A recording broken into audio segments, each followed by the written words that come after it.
That's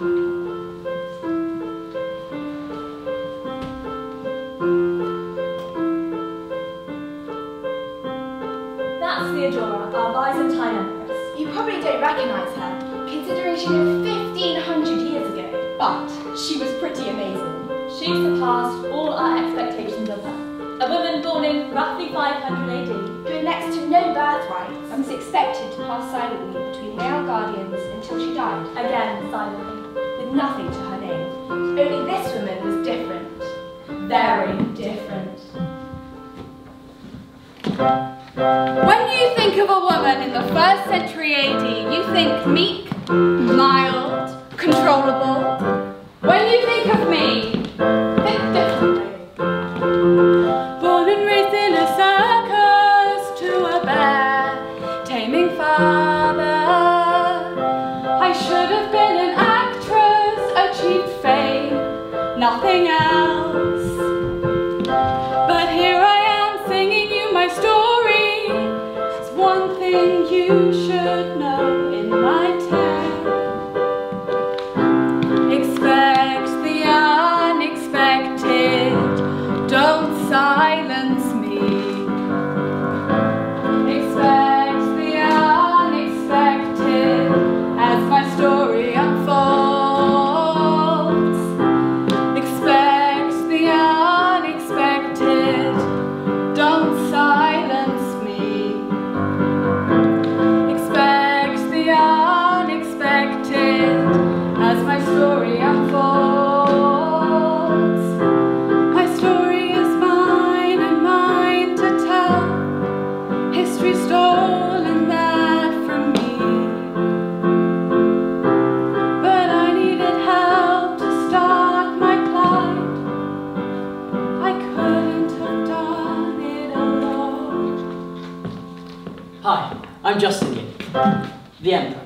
And at this point in the Roman Empire, it changed a lot since its golden era. It spread from, well, I'll let her tell it. Besides, all the boring stuff's in the programme. This story's about you, Theodora. I've been known for a millennia and a half. It's your time to shine.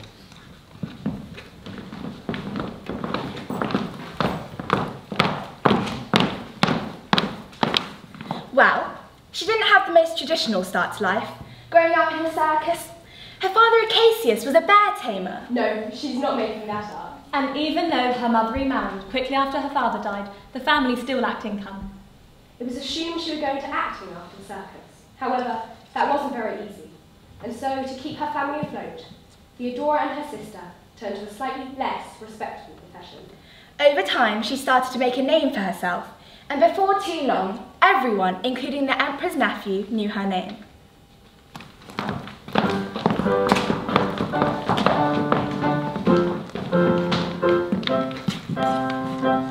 I've been struggling to find a wife, the pressure was on. Every girl I met was boring to talk to, if I'm honest, I've given up hope. I saw him that night after the show. I never usually let myself dream, but I didn't like the simple life, wanted more adventure to lead. Good evening. Theodora, isn't it? Yes, good evening. What an excellent party. Can I offer you a dance? I'd be honoured.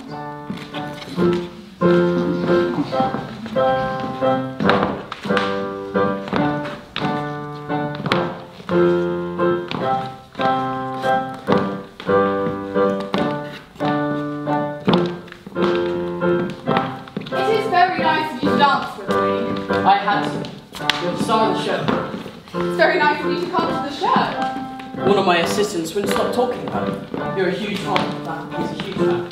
He kept on rambling on about you, and I simply thought I must find out who you are and what you do. Well, I'm honoured. I hadn't realised my name had reached your circle. To think, the Emperor knows me. Not quite the Emperor. Hopefully many years before my own rise in that happens. I'm afraid I'm quite out of touch, Theodora. Tell me who or what is the talk of the town? Oh, I couldn't possibly say. What? Is it because it's about me? Well,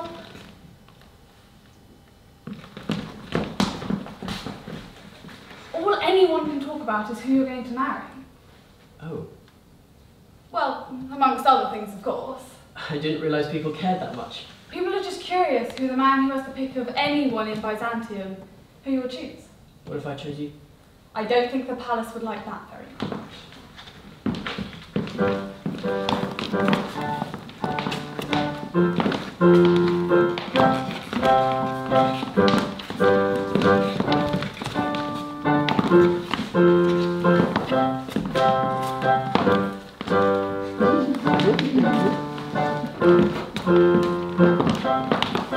They decided to keep in touch in the most secret way possible. Well, sort of. Letters.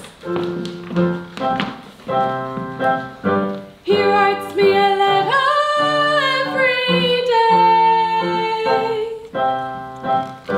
With every letter I write, I love her more. It was at this point I let my heart dream. There are a few problems. The laws actually forbade anyone of senatorial level from marrying an actress, let alone a prostitute. Are you sure I can be seen out in public with you? You're going to have to be if you're going to be my wife. But I thought... I've changed the laws. What do you say?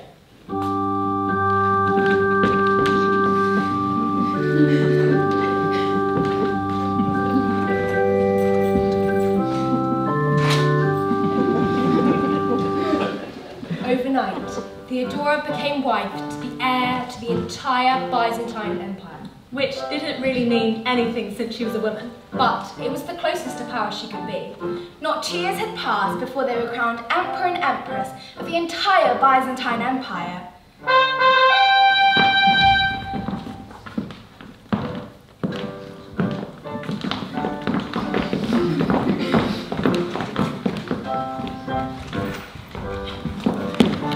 I can't do this alone. The pressure. I just can't. We'll do it together. I'm your wife.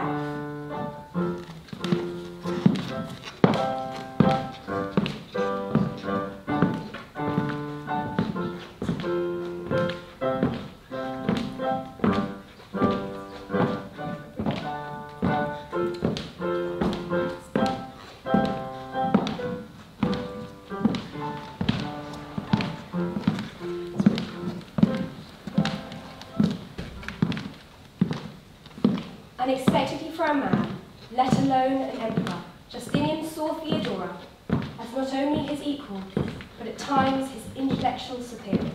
And although she was never legally co-regent, she had considerable influence over the entire Byzantine Empire. They did almost everything together. She sat in on his government meetings. And in fact influenced a lot of his forecasting. Her expertise was particularly evident during The Nika riots.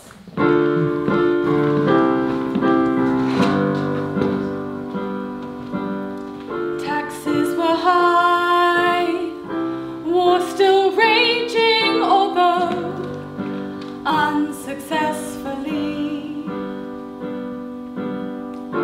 Cuts to the civil service, legal reforms slowed.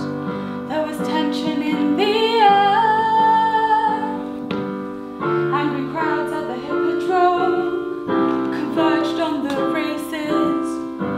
Anger turned to violence as they turned on the palace, my home. What you gonna do? What you gonna do? What you gonna do? What you gonna do? Gonna do?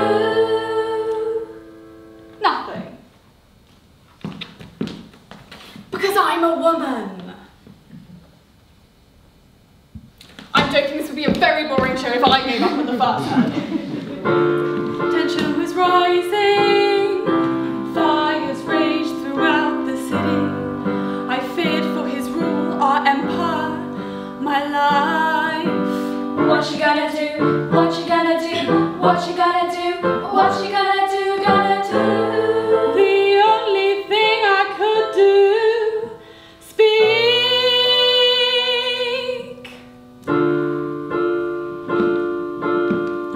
Justinian wanted to leave. I urged him not to flee. I said, should never survive its loss. Never will I see a day when I am not saluted as empress.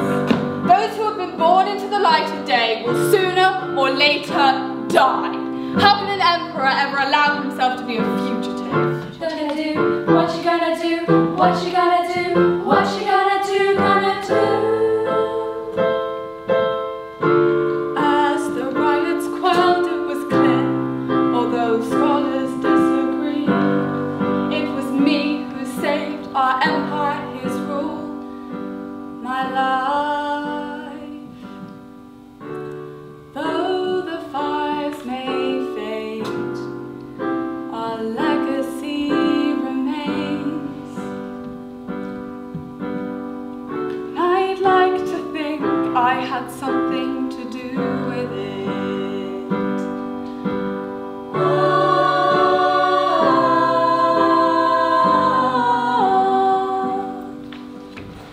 Are you all right, my love? Yes, fine. Excellent negotiating, by the way. Nothing like a bag of gold to placate an angry mob. Yes, you were right. How could an emperor ever allow himself to become a fugitive? This is our chance. We get to rebuild Constantinople together. We get to establish our empire. Although no less extraordinary, the rest of her life passed quickly until she died in 548 of cancer. Justinian, who although 20 years her senior, continued to rule for 17 more years and never remarried. She did so much in so little time.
Now I don't have any regrets.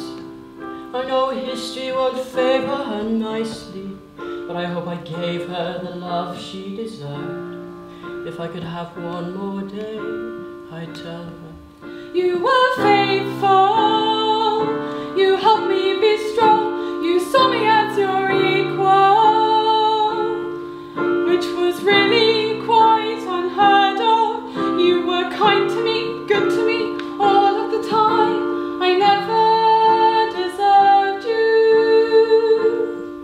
You were faithful, you helped me be strong, you saw me as your equal,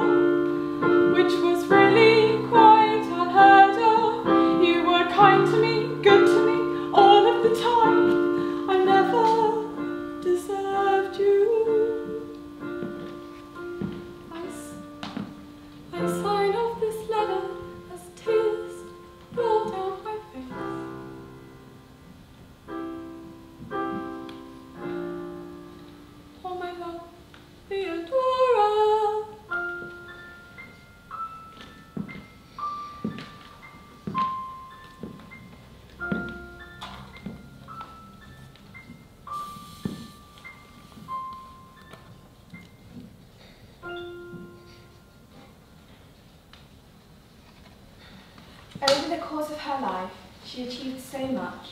Her name is on almost every piece of legislation passed in her time. The corpus juris civilis. Divorce laws. The legislation for rebuilding Constantinople. Laws allowing women to own property. Religious policies. The death penalty for rape. Legislation preventing the trafficking of women. Laws preventing abuse of female criminals. Gave mothers guardianship over their children. Built the habeas sphere. Abolished the female death penalty for adultery.